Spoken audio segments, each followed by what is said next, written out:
আর তুমি এইখানে, আমি তোমার সারা বাড়ি বিশ্রাইতেছি। কেন আবার এত রাত খোঁজার কি হলো? আচ্ছা, আব্বারে খাওয়ান দিছো? খাওয়াইছি তো।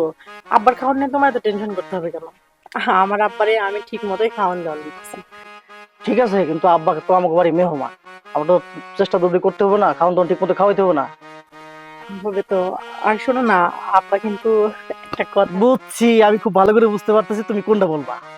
আব্বা অবশ্য আমার সাথে সেটা কইছে।